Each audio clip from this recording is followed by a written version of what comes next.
నమస్తే, welcome to our channel. నేను మీ అనిల్.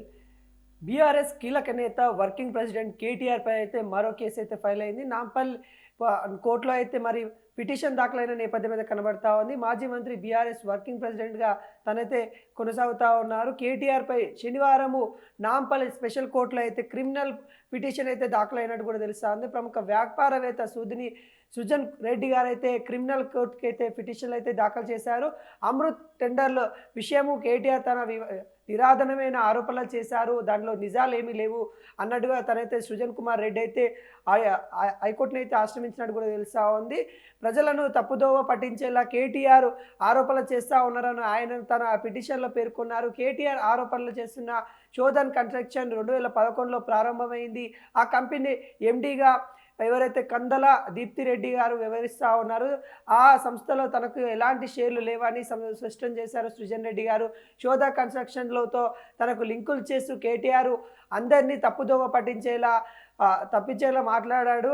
అదేవిధంగా అమృత్ 2లో ప్యాకేజ్ 1 కింద ఎంఎఫ్ఆర్ శోధ ఐహెచ్పి జెయింట్ వెంచర్లో కేటీఆర్ చెప్తున్న శోధనకి 80% కాకుండా 29% వాటా ఉందని సుజన్ కుమార్ రెడ్డి తెలిపారు. అమృత్ టెండర్ పనులైతే మరి పోర్టల్ ద్వారానే ఆన్లైన్లో టెండర్లు అయితే నిర్వహించారు. పారదర్శకంగా విధానాల్లో ఈ టెండర్లు కేటాయింపు జరిగిందని కేటీఆర్ ఆరోపించారు. ఆ ఆరోపణలో నిజాలు లేవని కూడా తనైతే కేటీఆర్ పైన అయితే అమృత్ టెండర్లకు సంబంధించిన ఇష్యూ మీద అయితే ప్రముఖ వ్యాపారవేత్త సుజన్ రెడ్డి గారు అయితే మరి పిటిషన్ అయితే నాంపల్ కోర్టులో అయితే వేయడం అయితే జరిగింది.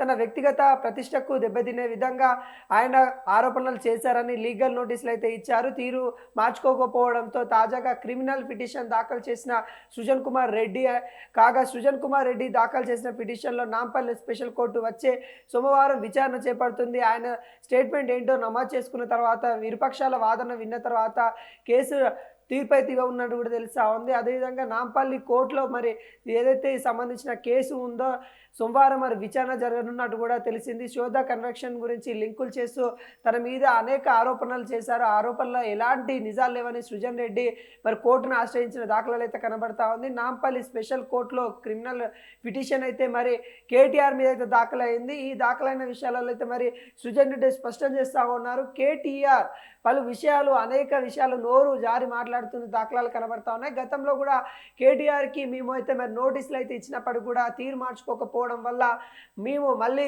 కోర్టును ఆశ్రయించాల్సిన పరిస్థితి వచ్చింది. కేటీఆర్కి పదే మేము చెప్తూనే ఉన్నాము, మా మీద మీరు చేసే ఆరోపణలు ఏవైతే ఉన్నాయో అవి నిజం కాదని ఆరోపణలు మాత్రమే అని తను చెప్పుకుంటూ వచ్చినప్పుడు కూడా కేటీఆర్ పలుమార్లు తన ఏదైతే పరువుకు సంబంధించిన మాటలు మాట్లాడుతూ విధానంలో తనైతే పరువు నష్ట దావా కింద అయితే కేసు వేసినట్టు కూడా కనబడతా ఉంది. అదేవిధంగా క్రిమినల్ కోర్టు అంటే చీటింగ్ చేశాడు ఏదైతే ఈ అమృత టెండర్లకు సంబంధించిన దాంట్లో మరి కేటీఆర్ అప్పుడు మంత్రిగా ఉండే వ్యక్తి కాబట్టి బీఆర్ఎస్లో కీలక నేత ఉన్నారు కాబట్టి అతను చీటింగ్ చేశారు, ఇటు ప్రజలను కూడా మోసం చేశారు, తన వ్యాఖ్య ద్వారా ప్రజలను మోసం చేస్తూ ఉన్నాడు. ఈ అమృత టెండర్కి సంబంధించి వ్యవహారాలలో మరి మీరు జోక్యం చేసుకోండి కోర్టు అని కూడా వ్యాపారవేత్త సుజన్ రెడ్డి గారు అయితే చెప్పడం అయితే జరిగింది. దీనికి సంబంధించిన అమృత్ టెండర్ విషయంలో కేటీఆర్ని నిరాధమైన ఆరోపణలు చేయడం వెనుక గల కారణాలు ఏంటి, ప్రజలను ఈ విధంగా తప్పుదోవ ఎందుకు పట్టిస్తూ ఉన్నారనే నేపథ్యంలో సుజన్ కుమార్ రెడ్డి అయితే తను కోర్టును ఆశ్రయించిన దాఖలాలు అయితే కనబడతా ఉన్నాయి.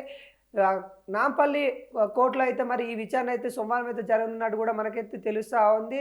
కేటీఆర్ పైన అయితే మరి స్పెషల్ కోర్టులో అయితే మరి దాఖలైన ఈ ఏదైతే క్రిమినల్ సంబంధించిన పిటిషన్ ఉందో ఈ పిటిషన్లు మరి సోమవారం దర్యాప్తు తర్వాత మరి ఎటువంటి తీర్పు ఇవ్వనున్నట్టు కూడా మనకైతే తెలబడతా ఉంది. ఈ క్రిమినల్ ఏంటంటే తను అమృత్ టెండర్ సంబంధించి ఏదైతే తను డబ్బులు ఇచ్చామని ఆరోపణలు సంబంధించిన వాటాలు ఎక్కువ ఉన్నాయని సుజన్ రెడ్డి పైన అయితే అనేక విధాలుగా విమర్శించడం అయితే జరిగింది. ఈ విమర్శల్లో భాగంగానే మరి సుజన్ రెడ్డి గారు అయితే మరి కేటీఆర్ పైన అయితే మరి క్రిమినల్ కోర్టును ఆశ్రమించినట్టు కూడా తెలుస్తూ ఉంది. తన పైన అయితే పిటిషన్ అయితే దాఖలు చేశారు. మరి ఈ నేపథ్యంలో సోమవారం అయితే విచారణ చేయనున్నట్టు కూడా కోర్టు అయితే చెప్పిన దాఖలాలు అయితే కనబడతాం.